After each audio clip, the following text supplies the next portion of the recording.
back with another one, baby. Now, in this video, we're gonna get deep, very deep.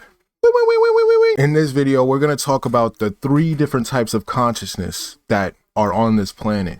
And I'm gonna explain the complexities of these 3 different types of consciousness.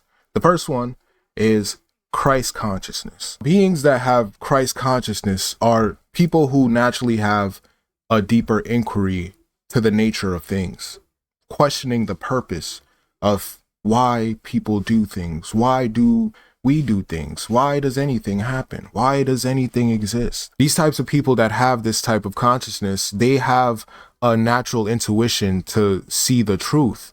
And because of this, they reject traditions. They reject what people just go along with. They become more drawn towards spiritual practices like fasting or meditating, because these practices strengthen the mind, where you are not a slave to the body is obeying the mind. When this type of conscious mind is seeking knowledge, it goes within itself, because the self is a part of the whole. It's a part of the source of creation. What created everything in existence is within you. The second type of consciousness is the intellectual.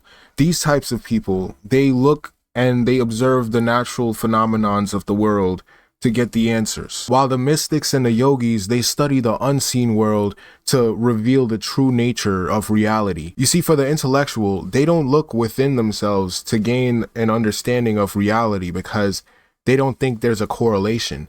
They always study the phenomena of the material world, of what's happening, to then gain understanding. These types of people would be your physicists or your mathematicians, or people who are high-level intellectuals in science or engineering. The third type of consciousness is the NPC bot. This is a person that doesn't question anything. They refuse to question things. They have absolutely no interest in understanding higher truths of this reality. And because of this, they're like pawns of the Matrix. They're only into the sensual sensations of life. They only care about sensations. They only care about pleasing their 5 senses. Okay, that they're looking at something nice, smelling something nice, hearing something nice, tasting something nice, feeling something nice. That's all that concerns them. These people never question the script, because it's just like religious people who just, hey, Jesus Christ is my Lord and Savior.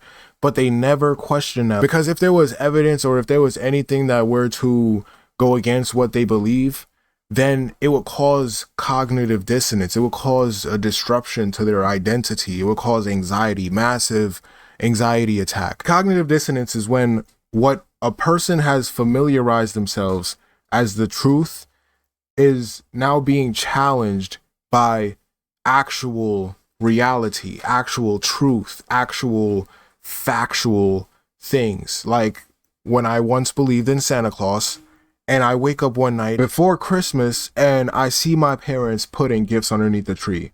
Now, in my innocent mind, all the memories of Santa Claus and all those times when I believed in him and he was gonna come, and I really thought he was a person and all of it. Now, mind you, I never believed in Santa Claus. I'm just using it as an example.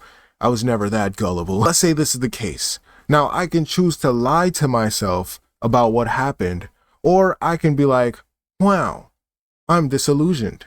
I've come to a new state of awareness. I used to think Santa Claus was real. Now I've come to this realization that you guys been buying the gifts. But a bot would never accept the truth, because they've come to know the lie as the truth.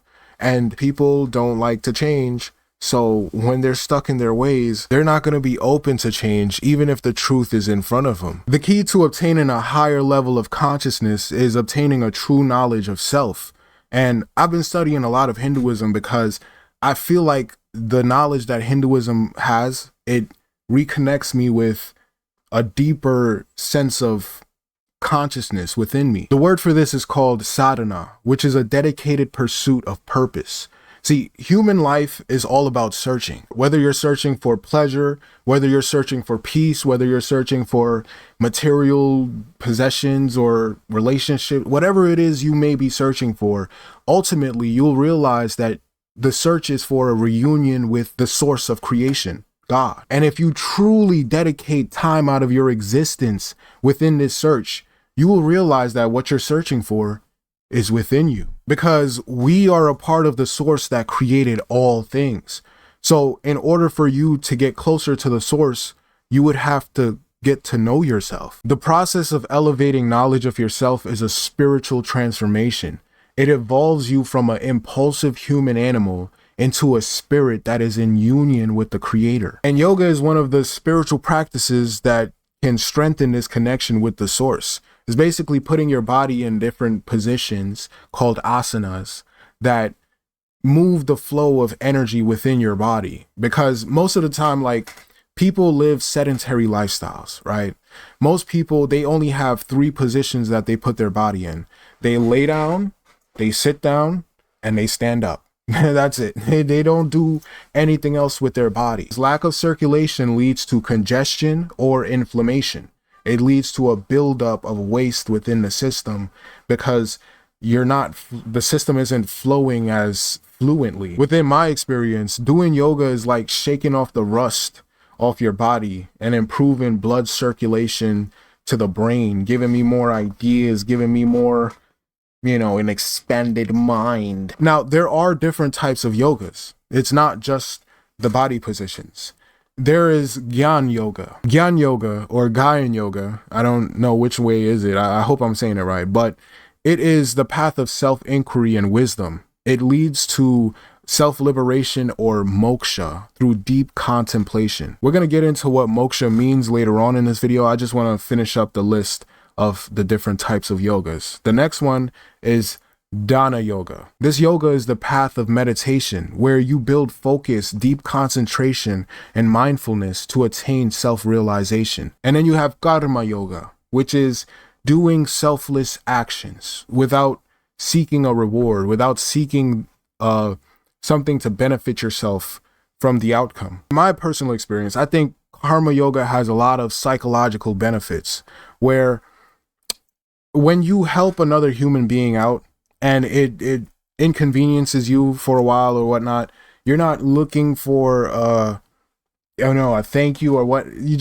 I just want it to be that piece in the puzzle for this person's life to help them out right there and then, and that's it. I don't want to further this. I don't want to get any reward from this. I don't want any money. I just leave it right there. I noticed that I become less stressed out as a person because I'm not attached to things. I'm not overly attached to what's going to happen and what's to happen. Now, yogis use karma yoga to burn off their karmas because they believe that their desires from a past life created karmas that incarnated into this life, and it led to the circumstances that they're within now. Mantras are used by yogis to help with their meditation practice, and a mantra is basically using sound to help with concentration. Now, I know you might be wondering, how does sound help with concentrating the mind, right? Sound is made up of frequencies, and these frequencies have certain effects on the mind, on mental or mood states. What is the point of music?